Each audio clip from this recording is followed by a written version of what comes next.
Assalamualaikum warahmatullahi wabarakatuh. Bismillahirrahmanirrahim. Alhamdulillahirabbil alamin. Wassalatu wassalamu ala asyrofil anbiya'i wal mursalin sayyidina maulana Muhammadin sallallahu alaihi wasallam wa ala alihi wa ashabihi ajmain amma ba'da. Materi yang selanjutnya adalah tentang uruf, dijadikan sebagai metode istinbat hukum. Sebagaimana dijelaskan pada beberapa pertemuan kemarin, yang namanya uruf ini tergolong sumber atau dalil yang masih diperselisihkan oleh para ulama. Jadi sebagaimana pembagian sumber atau dalil hukum Islam terbagi menjadi dua, ada yang mansus dan ada yang ghair mansus. Yang ghair mansus terbagi dua, ada yang muttafaq alaih dan ada yang mukhtalaf fih.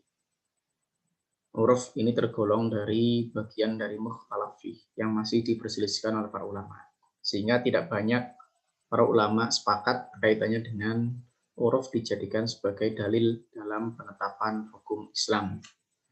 Tapi walaupun seperti itu, kajian tentang uruf tetap menjadi kajian yang sangat penting karena ini juga berkaitan dengan kearifan lokal.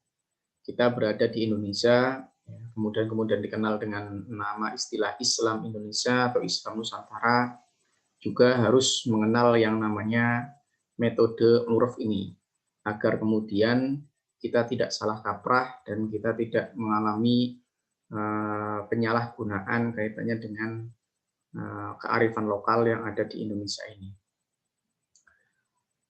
Dari segi bahasa, uruf itu terdiri dari ain, ro, dan fa. Ini sebagai huruf dasarnya.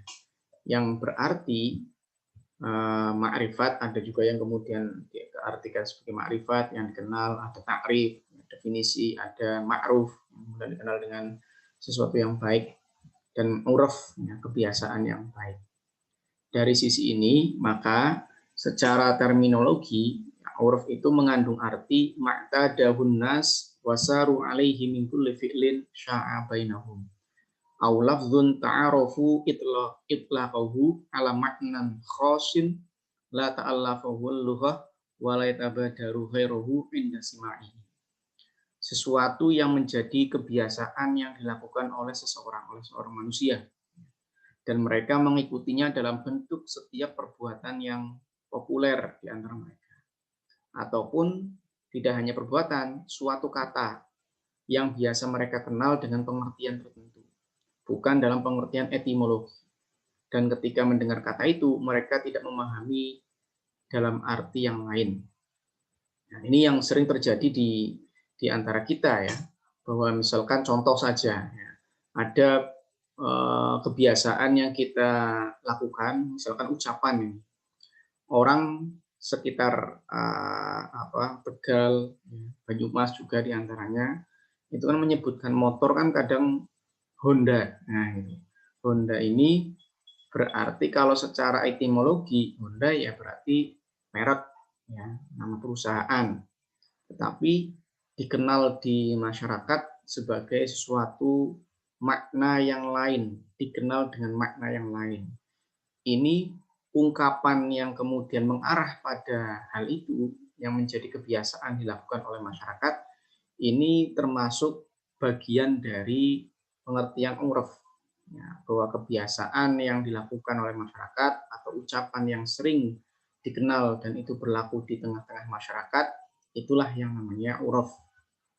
Sebagian ulama-ulama usul fikih seperti misalkan An-Nasafi dari kalangan ulama mazhab Hanafi, ya, atau juga ada Ibnu Abidin Ar-Rohawi dalam syarah kitab Al-Manar, dan juga Ibnu Nujaim dalam kitab Ashbah wan Nadhair, berpendapat bahwasanya yang namanya uruf itu sama halnya dengan adat, tidak ada perbedaan. Jadi kan ada kaidah fikih al-adatu muhakkamah, ya.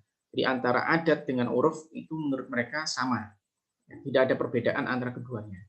Namun sebagian ulama usul fikih yang lain seperti misalkan Ibnu Humam, Al-Bazdawi, ya, diantaranya itu membedakan antara adat dan uruf dalam kedudukannya sebagai dalil untuk menetapkan hukum syarak. Adat didefinisikan oleh mereka yang membedakan antara uruf dengan adat, didefinisikan sebagai adat, ya, sesuatu yang dikerjakan secara berulang-ulang tanpa adanya hubungan rasional. Jadi begitu saja terjadi dan berulang-ulang tanpa ada hubungan rasional. Apakah itu baik, apakah itu buruk, ataukah itu bermanfaat, ataukah itu madharat. Itu tidak ada. Pokoknya semuanya sering berulang-ulang, terjadi berulang-ulang begitu saja. Itu namanya adat. Sedangkan uraf adalah kebiasaan mayoritas suatu kaum, baik dalam perkataan ataupun perbuatan. Nah, dalam pengertian ini, adat lebih luas dibandingkan uraf. Ya, kenapa? Karena adat mencakup seluruh jenis uraf, ya, tetapi tidak sebaliknya. Uraf tidak mencakup seluruh jenis adat. Kebiasaan-kebiasaan yang dilakukan oleh individu atau kelompok tertentu, misalkan makan, berpakaian, tidur, dan lain sebagainya, dinamakan adat, tetapi tidak dinamakan uraf. Ya. Tetapi dari sisi lain, uraf lebih umum daripada adat. Sebab adat itu hanya mencakup perbuatan, sementara uraf tidak hanya perbuatan, tetapi juga sekaligus ucapan. Jadi kalau adat itu hanya perbuatan yang berulang-ulang seterusnya, apapun perbuatan itu, ya. Sementara uraf itu perbuatan dan ucapan. Tapi perbuatannya pun itu juga tertentu, ya. Tidak seluas apa yang dilakukan atau diperbuat dalam pengertian adat. Dari satu sisi adat bisa lebih umum, sisi yang lain adat tidak lebih umum daripada uraf. Dari sisi bahwa adat itu perbuatan dan perbuatan apapun, ya, tidak mencakup pada ucapan, tetapi kalau uraf itu perbuatan dan ucapan, tapi hanya bagian tertentu, ya, tidak kemudian sampai seluas perbuatan yang ada dalam pengertian adat. Dasar atau hukum kehujahan uraf. Di dalam ayat Al-Quran ada beberapa pemaknaan kaitannya dengan uraf. Misalkan dalam ayat Al-Quran, khudhil afwa wa'mur bil urfi wa'arid 'anil jahilin. Jadilah engkau pemaaf dan suruhlah orang mengerjakan yang ma'ruf serta berpalinglah daripada orang-orang yang bodoh. Ya. Ini diantaranya. Dan hadis juga ada beberapa yang kaitannya dengan uraf. Terutama misalkan mara'ahul muslimun hasanan fahuwa indallahi hasan. Ya. Tapi ini hadisnya hadis mauquf, ya. Tetapi dari ungkapan itu ada istilah bahwa uraf itu ada di dalam dalil nas, yaitu Al-Quran maupun hadis secara penyebutan lafadznya. Ya. Abdul Karim Zaidan mengkritik penggunaan ayat dan hadis yang tadi dijadikan sebagai kehujahan uraf, dan beliau mengatakan bahwa hujah tadi atau hadis atau Quran tadi itu dalilnya lemah. Sebab dalam ayat itu berarti kebaikan yang diperintahkan oleh syara dan wajib diamalkan. Sementara hadis di atas hadis mauquf. Jadi kalau menurut Abdul Karim Zaidan, ayat itu untuk berbuat kebaikan, bukan uraf, ya, bukan kebiasaan masyarakat, tetapi memang disuruh untuk berbuat kebaikan yang diperintahkan oleh syara dan harus diamalkan. Sementara hadisnya itu hadisnya mauquf dan hanya berhenti pada Ibnu Mas'ud saja. Yang lebih tepat dijadikan sebagai argumen kehujahan itu, ya, yang cocoknya adalah kehujahan ijma, bukan kehujahan uraf. Kalau pengen ditetapkan sebagai kaitannya dengan kehujahan itu. Kemudian di samping dalil-dalil tersebut, para ulama menggunakan uraf sebagai dalil, ya, mengumpulkan beberapa argumen kehujahan uraf. Jadi para ulama yang menggunakan uraf sebagai dalil dalam pengambilan hukum, ya, itu menyampaikan beberapa alasan argumentasi kaitannya dengan kehujahan uraf. Pertama, kita mendapati bahwa Allah meresipir uraf-uraf orang Arab yang dipandang baik. Jadi uraf-uraf Arab, kebiasaan-kebiasaan yang dilakukan oleh orang Arab yang baik diambil, diadopsi, diakomodasi, yang kemudian nanti digabungkan dalam beberapa hal. Misalkan diantaranya adalah baju, ya, gamis. Nah ini kan, ya, gamis ini Abu Jahal juga memakainya, dan orang-orang Arab yang lain juga memakainya. Bukan kemudian bahasanya itu baju Islam ya pada saat itu karena semua orang Arab memakainya. Tapi kemudian diambil, diadopsi oleh oleh Islam ya. Dan banyak beberapa hal yang kaitannya dengan budaya-budaya Arab yang pada saat itu kemudian dijadikan sebagai bagian dari Islam. Kemudian uruf pada dasarnya disandarkan pada salah satu dalil syarak yang mu'tabar. Jadi uruf itu sebenarnya disandarkan pada salah satu dalil-dalil syarak yang mu'tabar, yang bisa dianggap kompeten dalam halnya. Ya, jadi tidak kemudian sembarangan semua uruf kebiasaan itu kemudian dijadikan dalil, tapi ada sandaran yang kuat kaitannya dengan kehujahan uruf dijadikan sebagai dalil. Kemudian yang ketiga, para ulama dari masa ke masa telah menggunakan ijma' sebagai dalil atau hujjah hukum Islam. Hal ini menunjukkan bahwa para ulama mengakui sebagai dalil. Ya.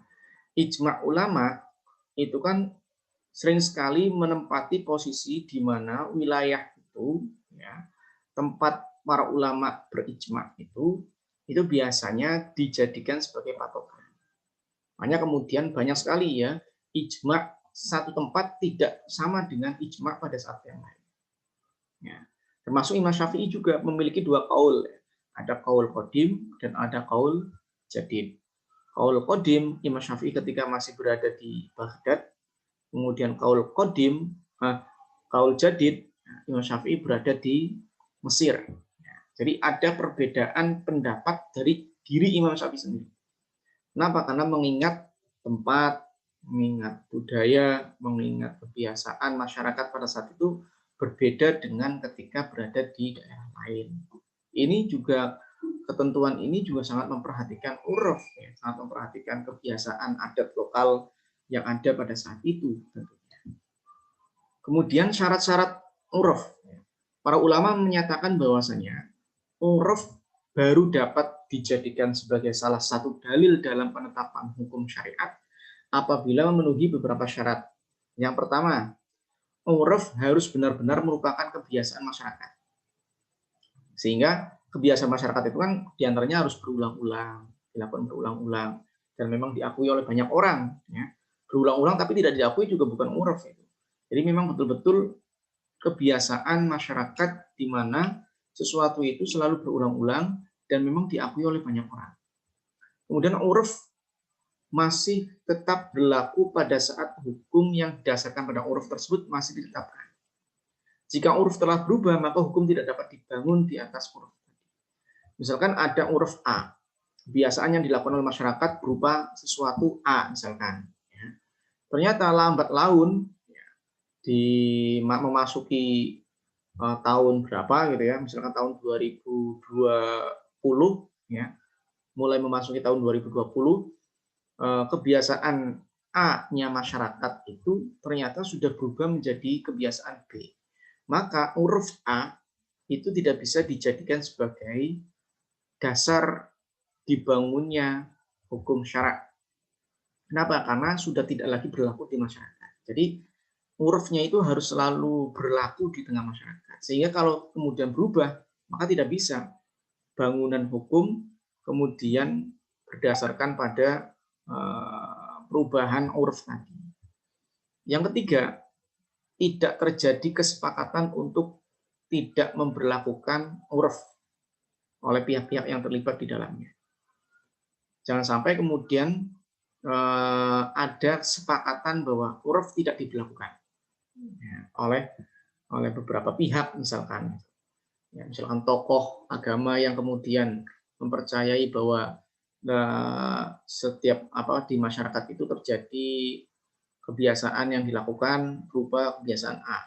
Tetapi ketua adat atau tokoh masyarakat di situ atau bahkan kepala desa misalkan atau lurah yang kemudian menyatakan bahwa kebiasaan itu tidak lagi dilakukan di tengah-tengah masyarakat. Tidak boleh, bahkan dilarang misalkan gitu. Maka uruf yang seperti itu tidak lagi bisa dijadikan sebagai dasar bangunan pembentukan, penetapan hukum syariat. Karena urufnya tidak diberlakukan oleh beberapa tokoh ya tadi.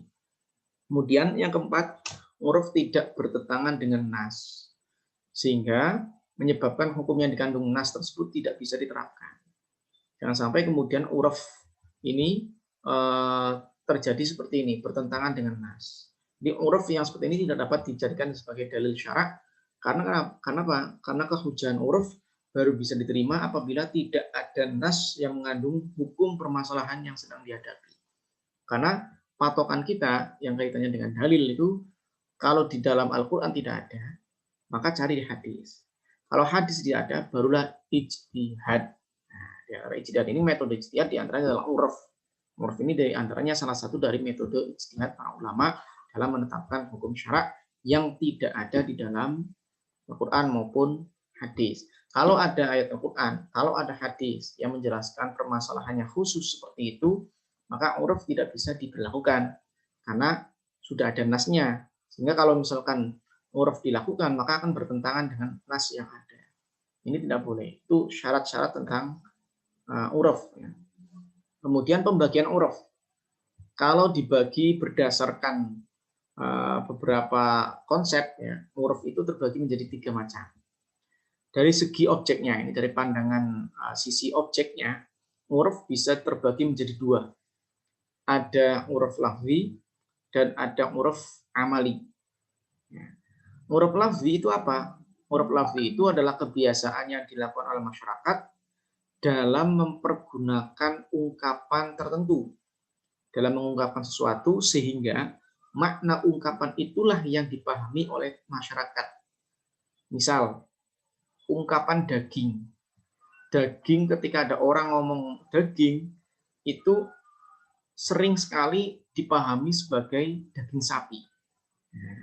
Padahal semua itu kan daging, ya, hewan yang disembelih itu kan daging. Daging kambing, daging ayam, nah itu ya, daging bebek. Nah, itu adalah merupakan daging. Tetapi ungkapan daging ini lebih mengarah di tengah-tengah masyarakat kebiasaannya lebih mengarah kepada daging sapi. Sehingga apabila ada seseorang mendatangi penjual daging, sedangkan penjual itu memiliki berbagai macam daging, tidak hanya sapi, tetapi pembelinya mengatakan saya membeli daging 1 kilo, maka pedagang ini sudah langsung memberikan daging sapi. Karena memang kebiasaan masyarakat setempat telah mengkhususkan bahwa penggunaan kata daging itu kepada sapi, kepada daging sapi. Apabila dalam memahami ungkapan itu diperlukan ada indikator-indikator, ya, maka tidak dinamakan uruf. Jadi kalau ada ungkapan baru bisa dipahami di tengah-tengah masyarakat itu kalau ada indikator. Maka itu tidak dinamakan uruf. Misalkan ada orang seperti ini. Ada orang marah. Di tangannya ada tongkat kecil. Karena marah besar, dia mengatakan, jika saya bertemu dengan dia, saya akan bunuh dengan tongkat ini. Ya. Ucapan ini dipahami bahwa yang dia maksud dengan membunuh tersebut adalah memukulnya dengan tongkat. Nah, itu. Jadi membunuh dengan tongkat ini. Nah, tongkatnya kecil. Tongkatnya kecil, membunuh dengan tongkat ini. Caranya gimana kan gitu. Tetapi pemaknaan ini membutuhkan indikator-indikator. Ya. Memberikan ada indikasi apa gitu ya. Dia memukul, ya intinya adalah maksud dari membunuh itu adalah memukul dengan tongkat itu. Nah, oleh karena itu, menurut tokoh Abdul Aziz Al-Khayyat, ya, yang seperti ini bukan namanya uruf, tapi namanya majaz. Jadi sebenarnya memukul, tapi menggunakan ungkapan membunuh. Ya, ungkapan membunuh. Padahal sebenarnya memukul pengertiannya. Nah, ini adalah membutuhkan indikator. Ya. Berarti membunuh itu, sementara tongkatnya kecil, itu kan secara logika, ya, tongkatnya kecil untuk membunuh orang, nah, itu kan harus dipukul beberapa kali yang gitu ya. Itu pun juga belum tentu mati. Nah, ini kaitannya dengan uruf lafzi. Kemudian ada uruf amali. Uruf amali itu kebiasaan yang dilakukan di tengah-tengah masyarakat yang kaitannya dengan perbuatan biasa, ya, atau perbuatan transaksi keperdataan. Yang dimaksud dengan perbuatan biasa itu perbuatan masyarakat dalam masalah-masalah kehidupan keseharian mereka yang tidak terkait dengan kepentingan orang lain. Seperti misalkan kebiasaan dia libur kerja pada hari-hari tertentu dalam satu minggu, misalkan Sabtu, Minggu. Ya. Kebiasaan masyarakat tertentu memakan makanan khusus atau meminum minuman tertentu, dan kebiasaan masyarakat dalam memakai pakaian tertentu dalam acara khusus. Nah, itu namanya uruf amali.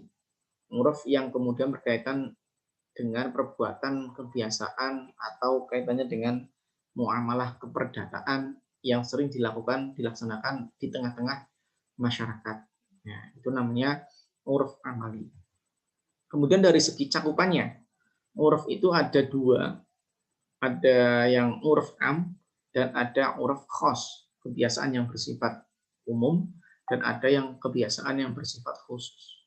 Kaitannya dengan uruf yang bersifat umum adalah kebiasaan tertentu yang berlaku secara luas di seluruh masyarakat.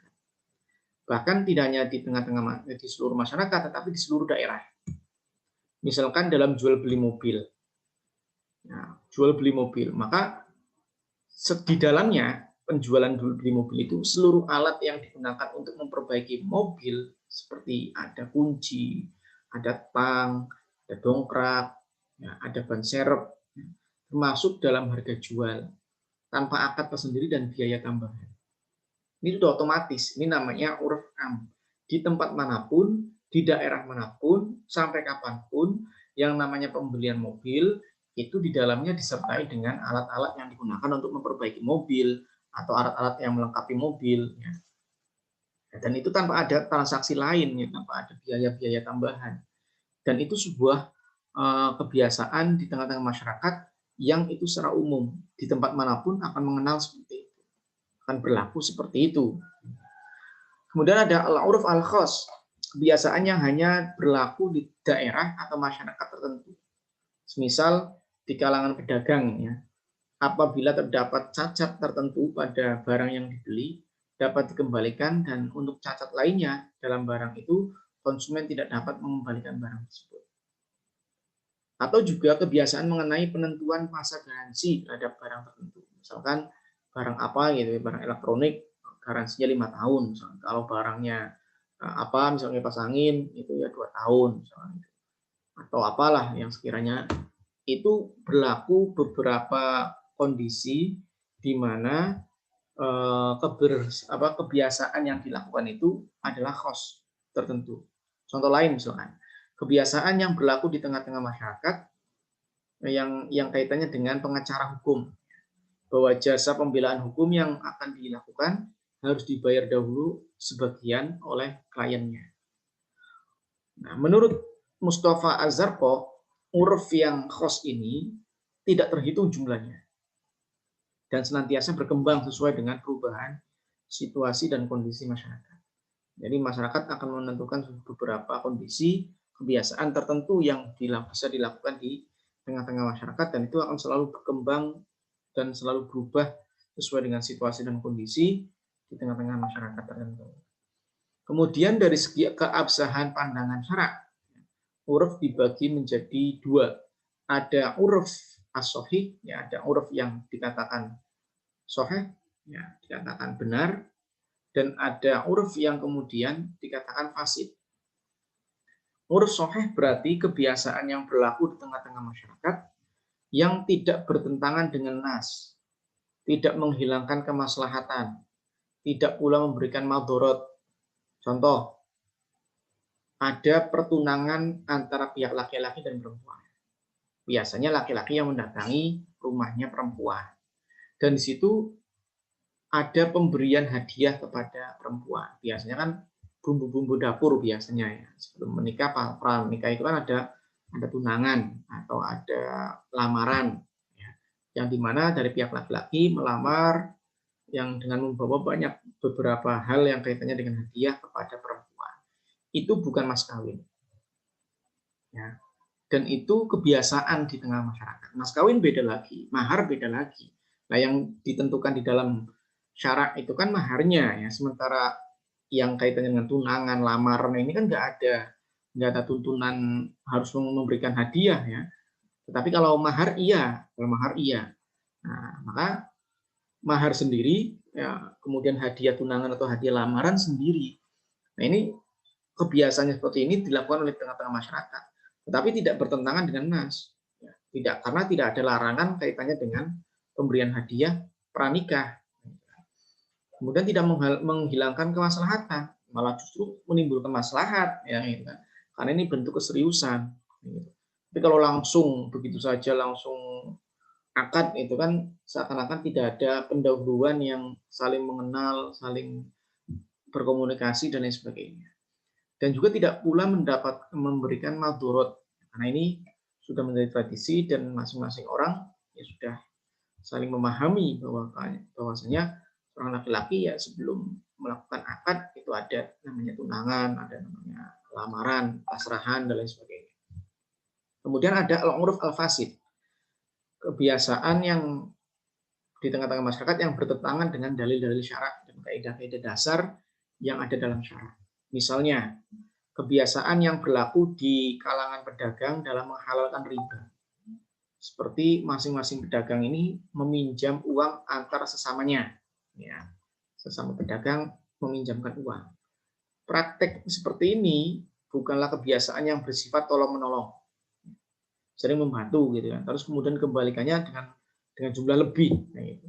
Dan ini sering terjadi di pedagang, misalkan, dan bahkan itu menjadi sebuah kebiasaan yang ini ya yang terjadi. Tetapi ini bukan dikatakan uruf, ya. Bukan dikatakan uruf. Kenapa? Karena dia bertentangan dengan dalil syarak yang kaitannya dengan riba atau dikenal dengan riba nasiah. Ya, riba nasiah itu berarti riba yang muncul akibat utang piutang yang kemudian dibayarkan melebihi jumlah dari jumlah dari hutangnya itu. Ya. Dan ini merupakan uruf yang fasid, ya, uruf yang dikatakan rusak, tidak bisa diberlakukan secara atau dijadikan sebagai dalil untuk menetapkan sebuah hukum.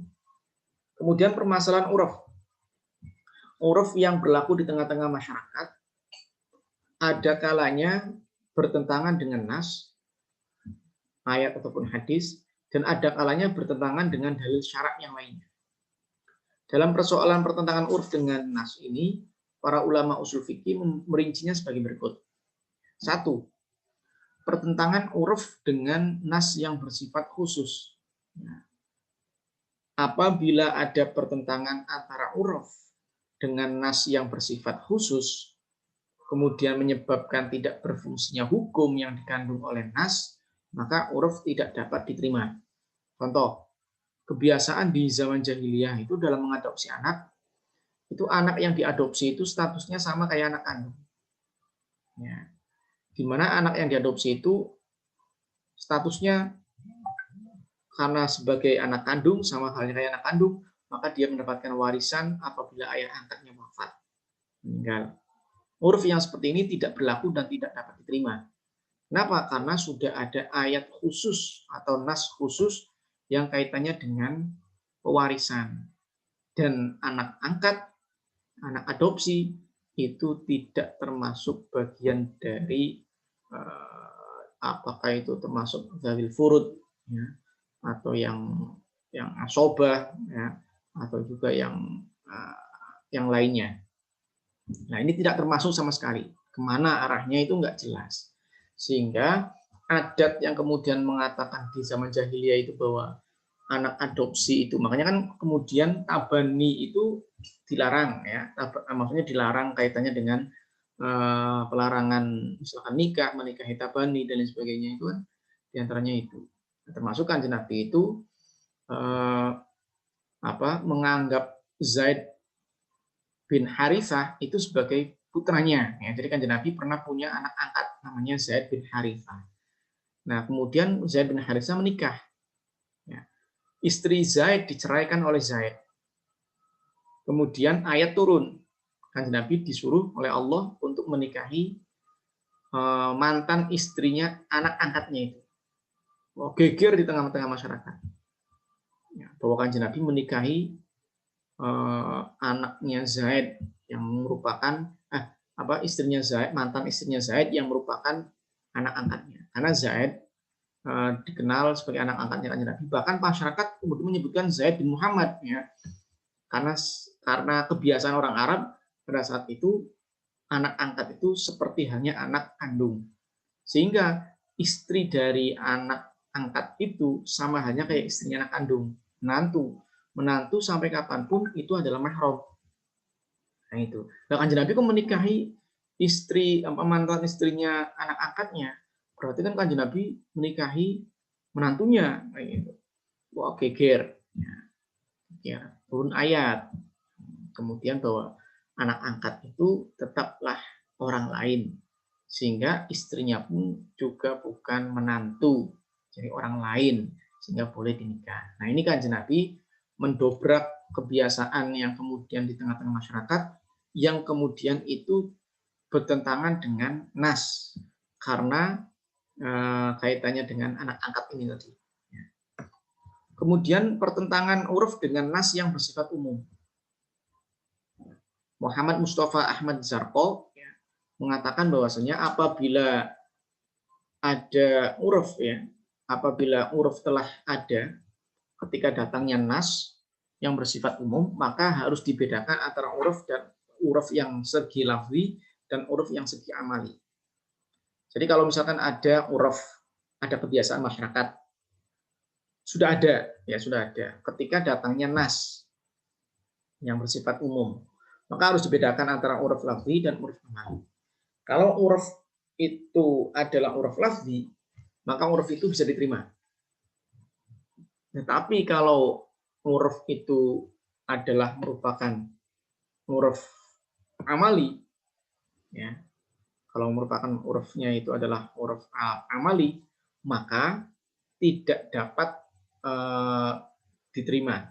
Ya. Seperti misalkan kata-kata sholat, puasa, haji, jual beli diartikan dengan makna uruf. Ya. Kecuali ada indikator yang menunjukkan bahwa kata-kata itu dimaksudkan sesuai dengan arti etimologisnya. Misalkan puasa jadinya poso, atau puasa menjadi apalah yang istilah Jawa misalnya gitu ya.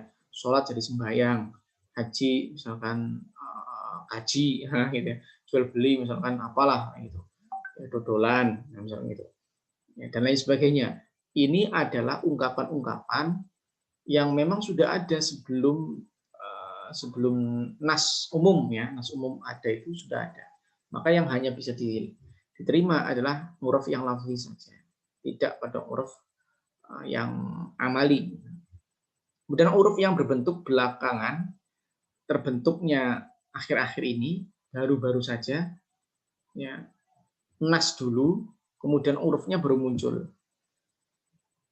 Kemudian bertentangan antara huruf dengan nas tadi. Maka ketika huruf terbentuk setelah datangnya nas yang bersifat umum dan di antara keduanya terjadi pertentangan, maka seluruh ulama fikih atau ulama ushul fikih sepakat bahwa huruf seperti ini baik yang lafzi maupun yang amali, sekalipun huruf itu bersifat umum, tidak dapat dijadikan dalil dalam penetapan hukum syarak. Karena keberadaan huruf ini muncul ketika nas syarak telah menentukan hukum secara umum. Ada beberapa kaidah-kaidah yang muncul dari adanya uruf. Ya, misalkan kaidah yang umum, ya, termasuk dari 5 kaidah pokok, itu al-adatu muhakkamah. Adat kebiasaan dapat dijadikan sebagai dalil hukum. Jadi semua kebiasaan yang bermanfaat dan tidak bertentangan dengan syarak dalam sebuah muamalah, seperti misalkan jual beli, sewa menyewa, kerjasama pemilik sawah, ya, dan lain sebagainya, itu dapat dijadikan sebagai dasar hukum. Sehingga seandainya terjadi perbedaan pendapat di antara mereka, perselisihan di antara mereka, maka penyelesaiannya harus dikembalikan pada adat kebiasaan atau uruf yang berlaku. Ya, karena bisa dijadikan sebagai, tidak kemudian mencari dalil ayat Al-Quran maupun hadis tentang hal itu, tidak, ya, tetapi bisa silakan diselesaikan melalui uruf. Ini al-adatu muhakkamah, dan kebiasaan adat uruf itu yang kemudian bisa dijadikan sebagai dalil untuk menetapkan persengketaan di antara mereka yang saling berselisih. Kemudian ada kaidah kaitannya dengan uruf ya, yaitu isti'malun nas hujjatun yajibul amal biha. Apa yang biasa diperbuat oleh orang banyak itu bisa dijadikan hujjah.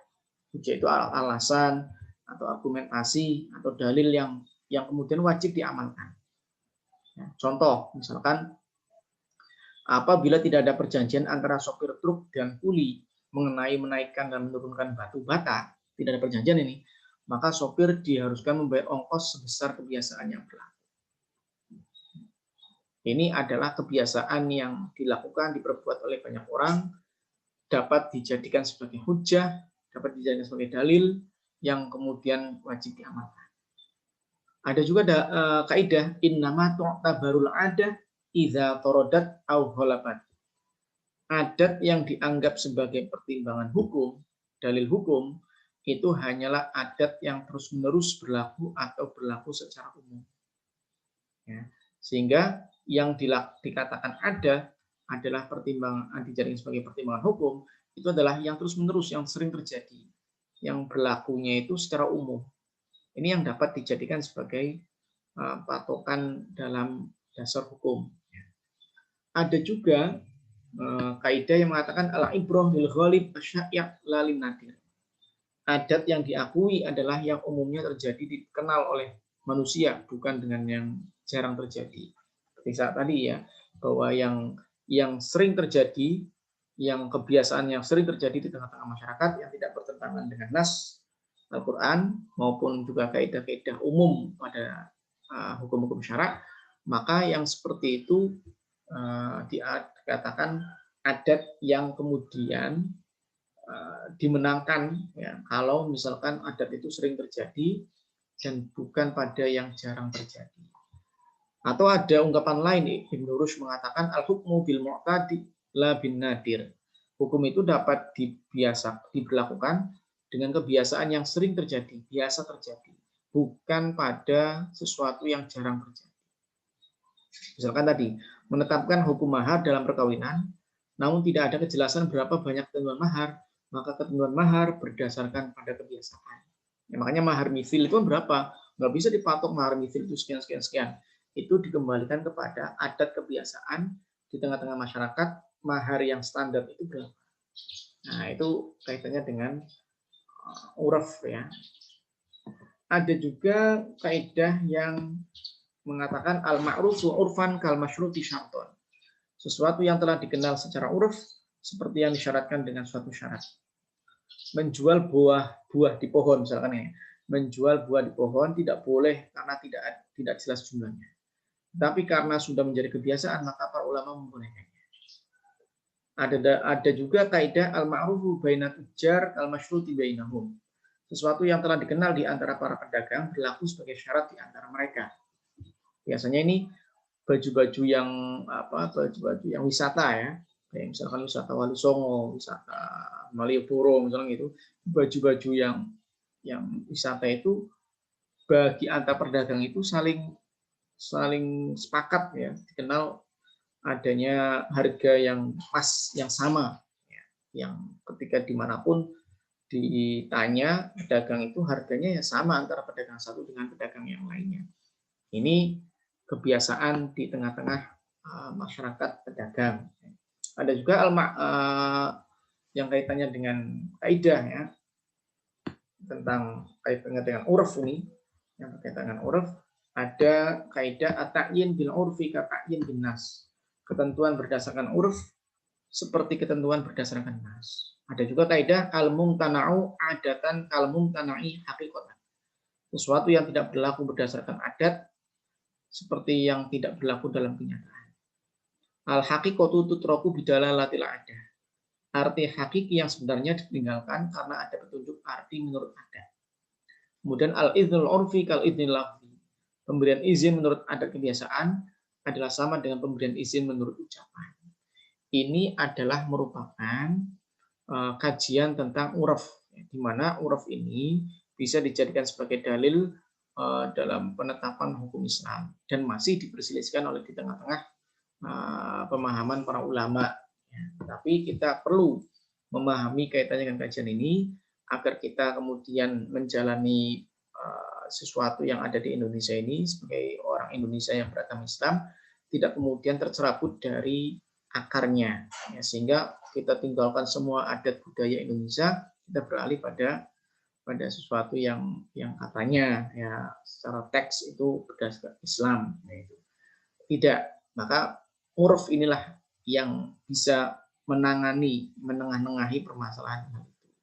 Mungkin itu yang dapat saya sampaikan. Kurang lebihnya mohon maaf. Wallahu muwaffiq ila aqwamit thoriq. Assalamualaikum warahmatullahi wabarakatuh.